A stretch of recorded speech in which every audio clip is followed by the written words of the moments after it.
Good morning, everyone. Can you guys hear me? Gonna make Yeah. sure. Oh, sorry. Yes, I can hear you. Yes. Okay, all right, sounds good. Well, thank you for coming. I'm very excited to see that we have a good number of you participating. We thank you for that because we know you have busy schedules, and it's great that you join us today. So, what we're going to do today is just to give you an overview of the IRB process at UIS and in our Office of Research and Sponsor Programs. um, the main people who basically are involved in the IRB process are listed here. Of course, myself, Carissa Craven, that most of you know, and also some of you may not be aware that Dr. John Barker is the IRB Vice Chair. He has a good more than a decade of experience with IRB processes. So let's start first by just kind of just tell you what is the role of the IRB. As you know, IRB stands for Institutional Review Board, and the roles, of course, as you know, we have to review the proposals and that involve human subjects. Also, we have to ensure compliance. I want us to remember that we need to follow federal guidelines regarding human subjects research. And, and in doing so, we need to ensure that the subjects that are involved in research are treated ethically, and then the rights and welfare are protected. All right, so the first thing I think is a good way to start when you don't know whether your project may involve human subjects research is kind of asking a couple of questions. One of them is, does it meet the federal definition of research? And you can see here the definition. As you can read there, a systematic investigation, including research development, testing, evaluation, designed to develop or contribute to generalizable knowledge. So that's kind of, it's a lot of words to swallow, but it's basically kind of some of the key words here are, yeah, what you are studying is contributing to generalized knowledge. And when we talk about research, we have some activities that we know that involve a set of activities, but by federal standards, based on the human subjects research, they are not considered as such. And here are some examples. Oral history, although there are some exceptions that we will need to determine on a case-by-case basis. Journalism, biography, literary criticism, legal research, historical scholarship. Some of these things don't fall under research based on human subjects. And additional examples are public health, surveillance activity. For example, during COVID, like many people were being tested and some of the personal information was being gathered. And so, but it was for public health purposes, so that's not considered research. Or in other cases that involve criminal justice, again, if individuals need to get a swab to examine their DNA, but it's the purposes here trying to solve a case. So again, that's not research. And there are additional cases that involve homeland security, national security, where the goal is very broad and is not to contribute to generalizable knowledge. Now, the second question that we need to ask is, does it meet the federal definition of human subject? And here is, again, the definition is as long. I'll let you kind of read it, but as you can see, is a living individual about whom an investigator is going to obtain information or biospecimens, or is going to obtain, use, study, utilize, analyze, or generate identifiable private information or identifiable biospecimens. So the first thing that we do when we examine a protocol or a proposal, an application that you send us, is the first thing is to answer this question. We need to assess, does your project meet definitions. And if so, it's considered, human subjects research. But in there are cases where it's not. For example, we have had cases of faculty studying large databases with health information, but the data that is anonymous and is widely available, is publicly available. So in those cases, it's not human subjects research, and we generate a letter that states so. And we do so because in some journals they require you to submit this type of letter. So here's like just now when we determine, yes, it is human subjects research. Now, what is the overall process? And so, of course, the first thing is you have to complete your IRB application. You have to submit it. After you submit it, we do a pre-review. As I mentioned, first determine is it human subjects research or is it not? And if it is, then goes through a more detailed review process by IRB members. And then we determine which category. We'll talk about it later. There are 3 general categories for human subjects research. And if everything is, all the requirements are satisfied, then we generate an approval letter. So let's start here, and we're going to walk you step by step. It is a complex process, but don't feel overwhelmed. We're here to help. And one of the goals of today's workshop is to help you understand this process. So one of the requirements, as you can see here, is that you have to complete city training. And you go to our website, you have a link where you can access the link to for this training. And also, as you start preparing your documents, there are additional things you need to complete, like, for example, several forms. But let's just for a minute kind of focus on the city training. There you are going to be, when you log in, you're going to see several options for the city training, and you need to select one that is called Core IRB. So that's what is required by your institution.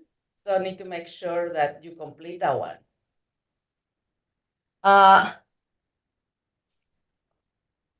Here it is, kind of just very briefly details. Just be aware also that you as a principal investigator, as well as your collaborators, even if that includes students, must complete this training.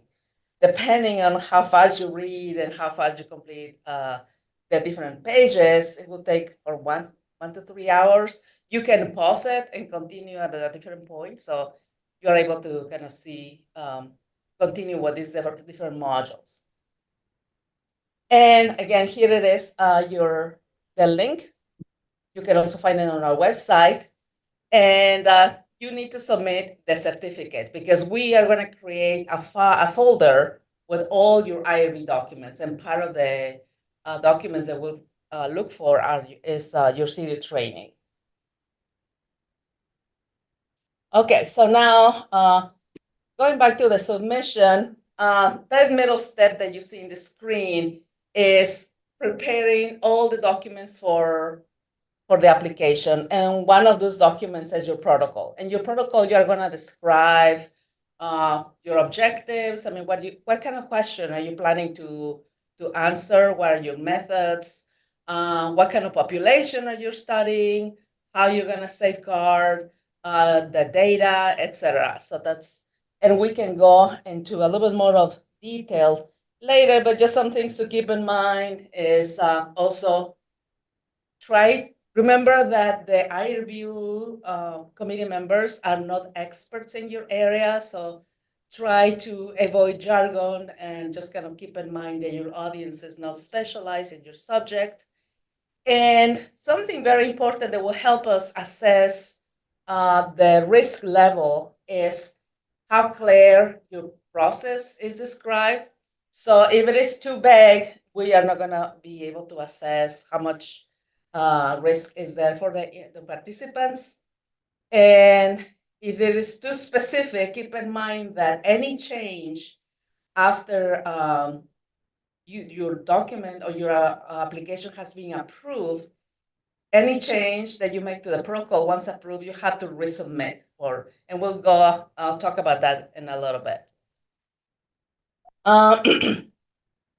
So as we are reviewing the protocols, we need to assess kind of like the risk and benefits for your participants. So that's kind of something that we need to wait as we kind of assess also what kind of level of review your protocol is going to require.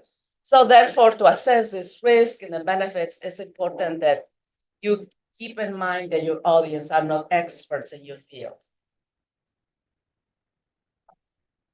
All right, so the other, here I'm kind of underscoring the consent form. So that's part of your application. And some of you might know that informed consent is basically explaining to your research subjects what you're going to do, what are you going to do with their information, and then you need to obtain their voluntary agreement to participate. In some cases, if they don't choose not to participate, that you should give them that option too. In some cases, for example, when you are working with children, you rather than obtaining a consent, there will be an assent process where basically the parents or the legal guardians would allow the child to participate in the research activities. Oh, okay, so this is just kind of restating.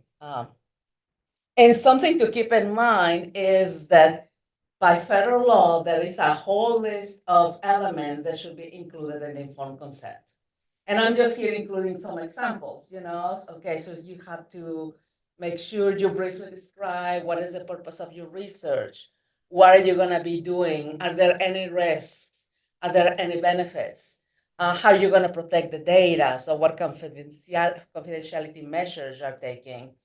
And also you need to include that they have the right to withdraw at any time. If they don't want to participate at a certain point during the research, you have to say so in the consent form. So basically, just kind of to summarize all this informed consent, it boils down to that you have to clearly explain what you're going to do in such a language that your participants can understand.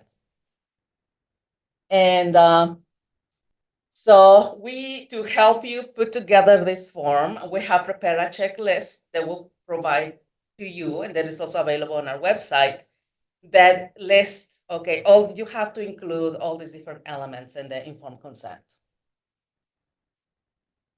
All right, so part of the submission process includes, as is underscored here, other materials, and you might be wondering, what are those other materials?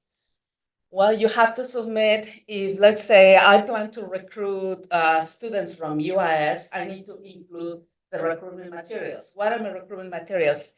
It could be that I sent an email to the students. It could be that I am placing flyers across campus. So you need to tell us about how you're gonna recruit your subjects.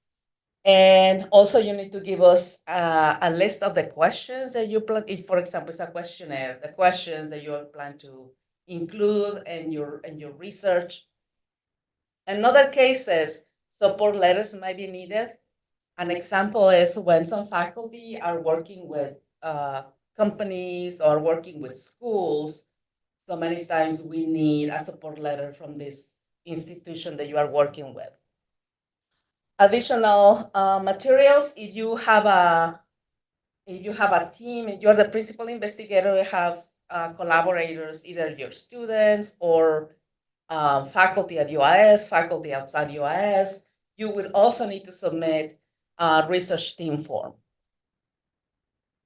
All right, so now let's just say now, okay, you have completed your application, you have all your documents.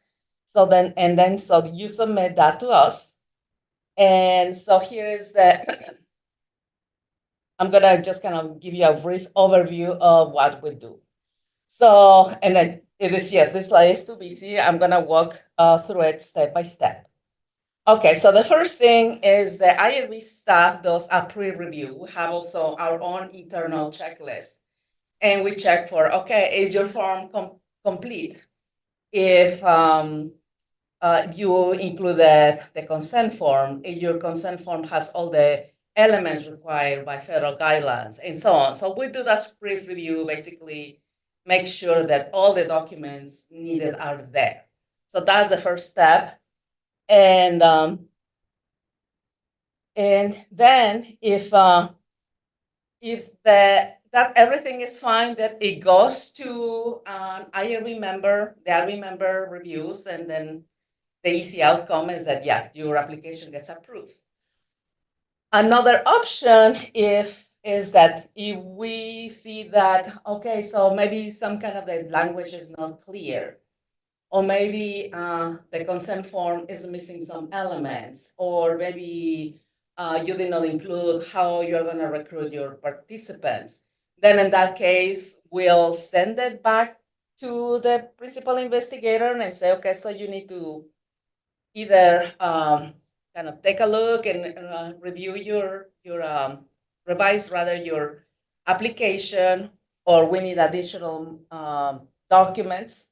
So we basically send it back and ask you to basically kind of make the revisions that we requested. So once you complete that, and then the principal investigator submits again the application. So the easy way is that we just go one way. I mean, one time we go through the cycle, and then after you get everything done, then it gets to it is submitted to the IRB member to be reviewed and approved. Many times it is interesting that many times faculty ask, how long is it going to take for me to get my my application approved? And the answer, which is might not be very popular, but it depends. So it depends on how many applications we have ahead of you. And it varies week by week. There are weeks that we may have a lot of applications, and a single application will receive a lot. And so other cases, and other times it's just kind of slow. Maybe we have a few ahead of you. So it depends on how many applications are ahead of you, but also it depends on how complete your application is. Unfortunately, there have been cases we go through this cycle several times. You know, the PI undergoes this like 2A, 2B, 3 resubmits, and we do a pre-review, and again, there are some things missing, and we go back in the cycle. They're having some cases we go through cycles several times, and of course, as you can imagine, it's going to delay the time to get your proposal or your application reviewed by an IRB member. Okay, so so after, let us assume, okay, you have everything there, your application is complete, we have all the documents, then it's sent to a member of the IRB committee. And as we review it, we need to determine which category your application falls under. And there are 3 categories. Let me just kind of go over each of them. So the exempt category is kind of like a low risk level for the participants. And often, I mean, we see an example of a low risk that will fall under an exempt category is that you are doing a survey, an anonymous survey. So there is no confidential data, so it's just an anonymous survey. And so that kind of protocol usually would fall under this category of exempt. Something that I think we need to send reminders is that exempt doesn't mean that you are exempt from submitting an application. Unfortunately, I have had some informal conversations with some people, and they think that exempt means that you don't have to submit anything, but that's not the case. You still have to submit all the materials, and then we'll generate a letter, an approval letter saying, yes, this is under the exempt category, and it's approved for this amount of time. The second, kind of like the next level is the expedited category. And as you can see here, in general, I mean, the risk might be no more than minimal risk, but there are some criteria, and we have to follow. There is a set of rules that we have to check, federal rules we have to check to make sure whether to classify it as exempt, it means it's categories. But if it doesn't, then it might be an expedited review. So there might be some minimal risk there, and there are other criteria that we can discuss at a different time when we get into more detail about the whole review process. And then the next, and then just let me kind of talk back and then say, if this falls in these two categories, exempt or expedited, the review is going to be relatively, I want to say quick, but easier because one of us, an IRB member, a vice chair, or me can review it and approve it. So there are more people available to review those. However, the next category, the full board, it has to take place when the IRB committee meets, and we meet once per month. And so, if let's say, for example, if I want, let me just kind of take back that, and then to be submitted to a full reviewer, it means that that we have identified some potential risks. For example, let's say I want to study children and I want to do some things about, I'm going to do some manipulations to see how they feel when they're exposed to, I don't know, something. So that kind of example then would require a full board review, which, as I said, is when all the committee meets once a month. And going back to the question of how long does it take, you're going to see it depends because let us assume, okay, I'm submitting my protocol I'm studying children, I'm submitting it today. And maybe and expecting that my protocol is reviewed when the IRB meets in September. But it could be the case that for the September meeting, the IRB committee already has a set of protocols to review. So that means that my protocol may get pushed for the October meeting. So just kind of, I'm saying this to kind of help you kind of plan and just kind of keep in mind that some of these things might take a little bit of time. Okay, so now moving on to the next. So after everything, we have gone through the processes, and then you'll get an approval letter. And as I said, it's gonna indicate the category, when it expires, and something that we want to remind you is that once your protocol is approved, we know how things are, and there might be cases where you need to make some changes to your protocol. Then maybe you said, well, now I'm going to have access to a larger population size for my participants. And so I was going to, let's say, work with these 3 schools, and now I'm going to want to work with 2 more. So in those cases, when some changes have been made to your protocol, you have to submit an amendment. And those are processes relatively quickly. And I say relatively because it depends on how many are ahead of you. But so just want to remind you there is a process. Yes, once you have an approval letter and you still want to make changes, that's possible. So just want to follow the amendment. The other thing to keep in mind as a part of the kind of compliance and continuing to assess the risk is that if there are any adverse events occurring during your when you are doing your research, which in most cases hasn't happened, but just in case, then you have to send us a report, and we have a form so where you can document that. Or if there are any other problems that you think might happen with your research, you just kind of need to contact us immediately. So the other thing to remember here, and again, remember that the purpose that as an IRB, we need to constantly be monitoring the safety and of the participants, and we need to follow federal regulations. So, and we're going to require an annual review, an annual report rather, for those protocols that are having classified as a for full review. And in some cases, when they're expedited, in most cases, depending on the situation, we may also need this annual report. And something I having learning, or I learned when I took over this position, is that you also have to document when your whole project has concluded. It's not like, okay, I finished, I'm done. No, still, we need to document that. And so you have to submit a closure. And so I think these are some of this is an overview of the process. We're kind of developing materials.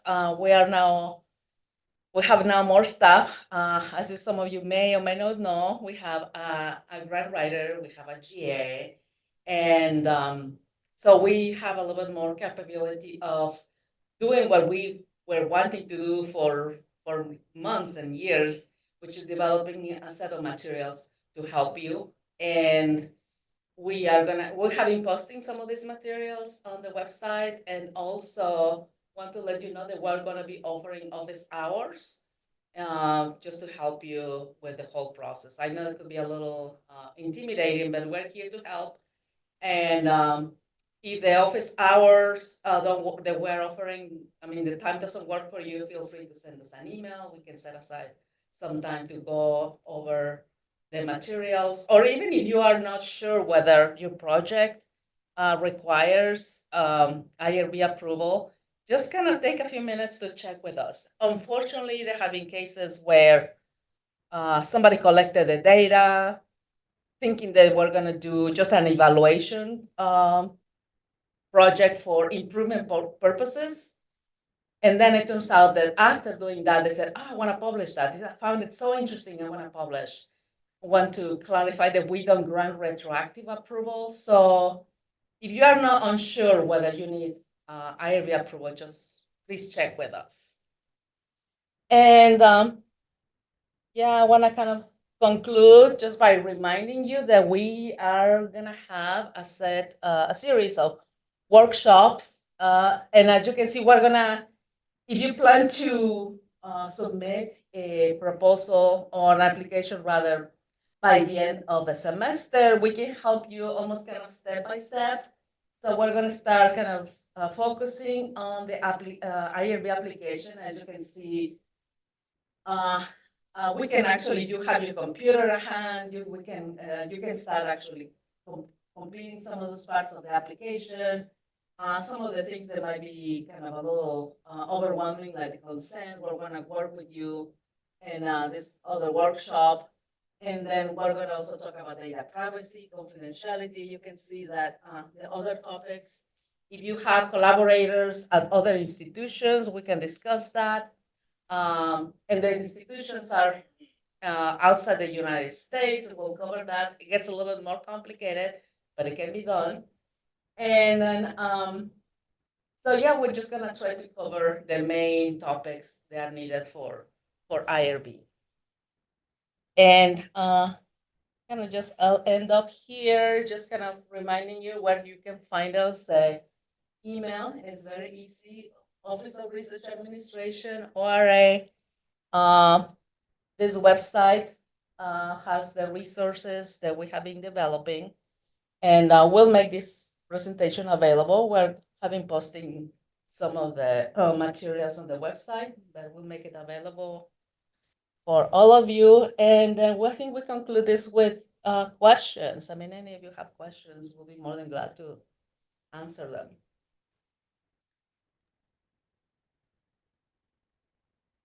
I see in the chat there's something.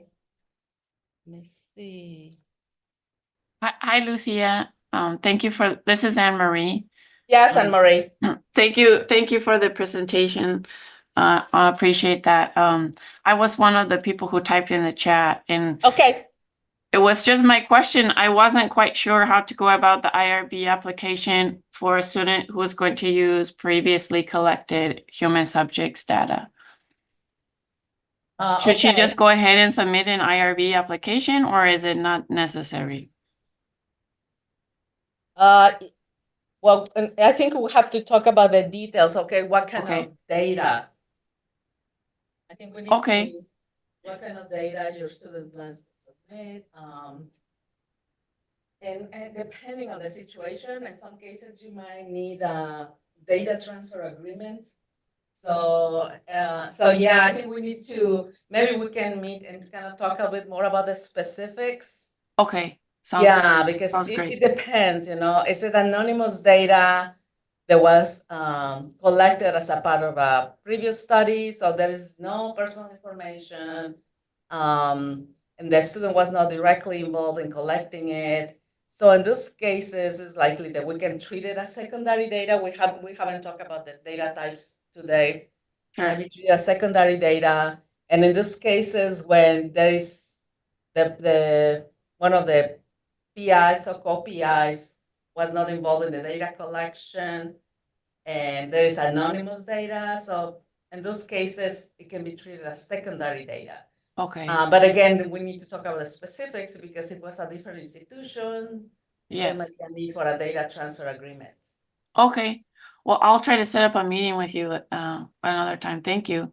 Yeah, and then also what I'm gonna start kind of including in my emails, like my office hours, and also John Barker, I think starting next week also.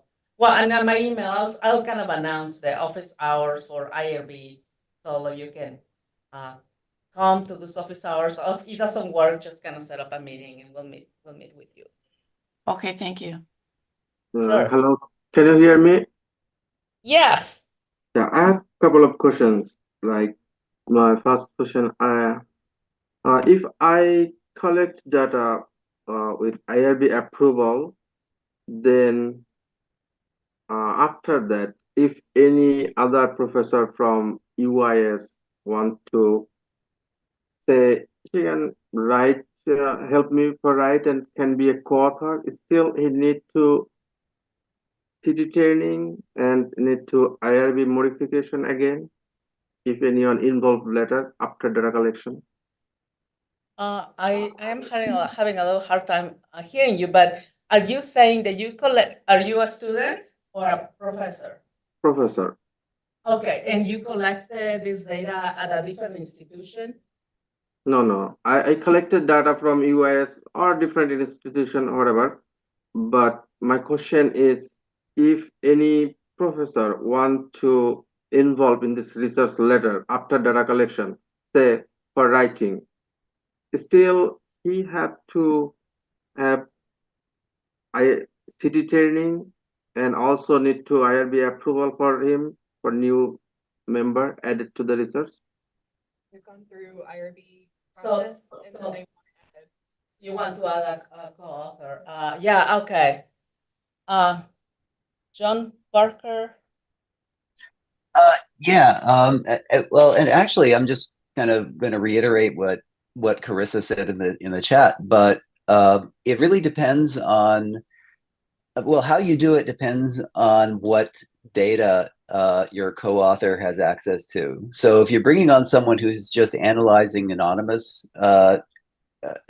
data, or well, let me not even go that far. If you're bringing on someone who's like, say, a consultant or something like that, who doesn't have any kind of connection to the human subjects, then I think you can just go ahead and do that. But if the person is going to actually have access to the data, then they have become a member of the research team, and you can bring them on board, but there is a process for that. You would have to do an IRB amendment, like we talked about before, which specifically adds this individual to the research team. And yes, they would have to do city training and all of this prior to accessing the data. But if he do not need to access data, right? He just help me to write the paper. Oh, in that case, I think there's no process for it. You could just, I mean, correct me if I'm wrong, Lucia and Carissa, but I think if it's just someone who's going to help you write the paper, then I think you could just go ahead and add them as a co-author, and there's no IRB process for that. Yeah, I mean, if this person come from UIS or outside UIS, another university, or even from another country, is still the same rule. We do not need any IRB training or anything or modification. Again, everyone else, correct me if I'm wrong, but I think that's correct. As long as they're not accessing the data in any way, they're just helping you write the paper, then I think they're really not considered to be a member of the research team per se, and so there wouldn't need to be IRB approval for including them. So when he is not member of the research team, still he can be a co-author of the paper, right? Yes, I believe so. Okay, thank you. Uh. And I have another question about social media data. If we collect data from social media, right, social media extraction, then still we need IRB approval for using this data. The comments, like comments, review comments, this type of thing. It is public. I think it depends on whether that could be complicated. I mean, the general standard here would be, or the general question would be, whether there was a reasonable expectation of privacy attached to the social media data, right? So if this is something where there is no reasonable expectation of privacy, where everybody involved expects their comments to be out there in the public, then using that data does not make that person a human subject. But if this is something where they had an expectation of privacy, then the data that you're collecting would be considered identifiable private information, and therefore the people whose data you're collecting would be considered human subjects. And so, yeah, so I know that's sort of a weaselly answer, but and we would probably have to do a little bit of, I don't think we've had a case like that here, so I think we'd have to do a little bit of research to see how cases like that are treated, and whether material on social media is really considered to be out there in the public, or whether there's considered to be an expectation of privacy, because that expectation, that's, that kind of depends on, well, what people expect. Do people feel that their social media posts are completely public, or do they feel that there's still some privacy attached to them? Okay, great, thank you. Mm-hmm. If you want, you can set up a meeting with us so we can go over the specifics of your projects, just to make sure that we kind of provide the right guidance. Are there any other questions? I have a quick one, and thank you so much. This is super helpful, especially for students to go through this process. I think this may have changed a little over time, but correct me if I'm wrong. So obviously we have to submit interview questions in total when we are doing interviews. If those questions then become part of a Qualtrics survey, it's my understanding that now you want to see the whole Qualtrics survey setup, right? So like as a submission process, there would be in the application like a link to that survey, so you could see it as is, as a participant would see it, correct? Instead of just sort of submitting a Word document with a list of the questions that we're going to build. Well, I think, yeah, basically we want this. I mean, the whole set of questions, basically. Carissa, you want to take that one? Sure. Personally, I would prefer like a PDF version of it than just a link. Okay. just because links are a little more fluid. You could change it and we wouldn't necessarily know. But if we have the PDF, it's in that firm form, so we would know if an amendment was needed. Okay, so set up the Qualtrics survey and then send the PDF of that survey. Yeah.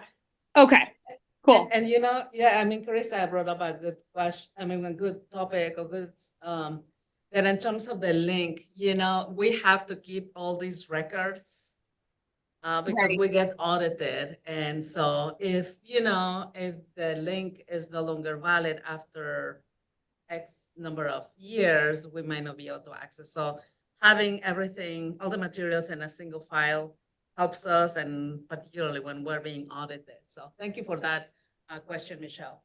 Okay, thanks so much. So I have a follow-up question. Like this IRB approval is all about data collection, data access, right? But it is not about co-author. For example, the question I asked is if it is opposite, I want to be co-author to a person who is working in another school, then I do not need to IRB approval from anywhere. If I just do not have access to data, I'm helping writing. So If I you help someone to write in another, he is working in another school. In that case, I do not need any IRB approval from my institute or from anywhere, right? You're just helping write. It's kind of similar to the answer that John Barker gave. So if you're just helping write the article, yeah, you don't need approval. So However, if you are going to be accessing the data, Mhm. and it depends on the data, you may need approval. And we have procedures for those cases when our faculty are working with researchers at other institutions. Okay. So The only thing, I'm sorry. Yeah. The only thing I would add is that if your co-author, the one who is actually, let's say you have a co-author at another institution and that your co-author has received IRB approval, I think as a practical matter, you might want your co-author to inquire with their own IRB, because that would be the IRB that would have jurisdiction, just to kind of make sure that their view of the world is the same as ours. But certainly if the UIS IRB is the IRB that has jurisdiction, I think I can say pretty confidently that that the co-author would not need any special approval as long as they're not accessing the data. So in that case, if I want to work like this, do I need any permission from my institution to be a co-author who working in other school? No, not that. Again, Lucia, if you have any other information, let me know. But No, I mean, just to be a co-author that you're going to write the paper. Yeah, no, you don't need that. Great. So what I can say, this IRB approval is all about data access, data collection. If it is not include data access or data collection, then we do not need any permission from IRB. Is it all about data collection?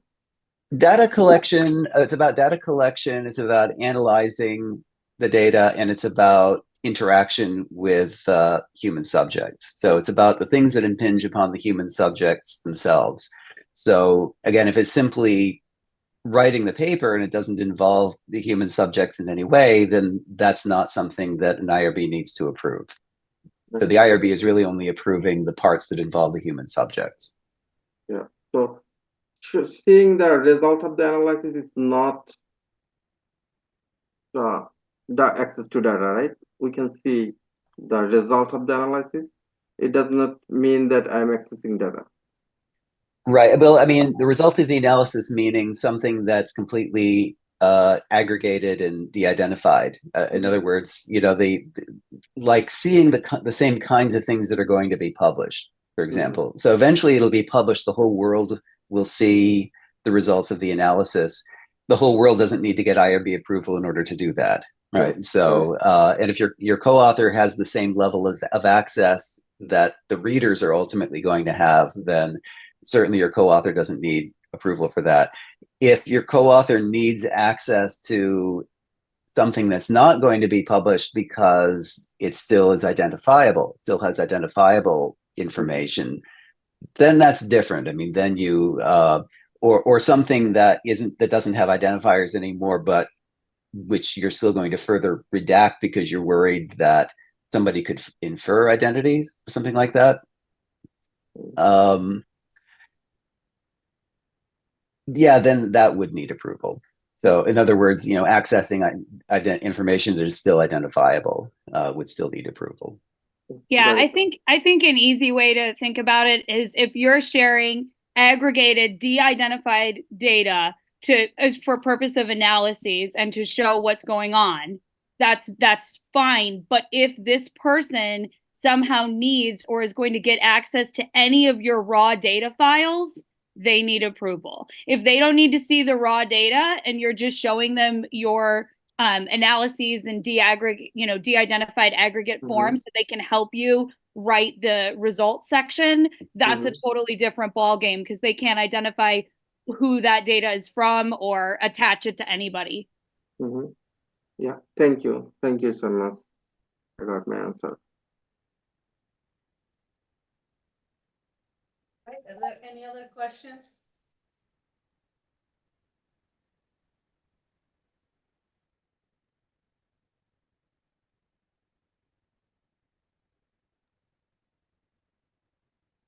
Right, I'm not hearing any. So are you sending us this slide? Say that again, I didn't hear that. Are you sending us this lecture slides? The PowerPoint will make it available to everyone. And also want to remind you, I mean, if you want us to come and do a presentation for your department or your college or your students, please let us know. We're happy to do that. And also to answer any questions that if at any point, I mean, after this, you start thinking about other questions that you thought about asking, just feel free to contact us.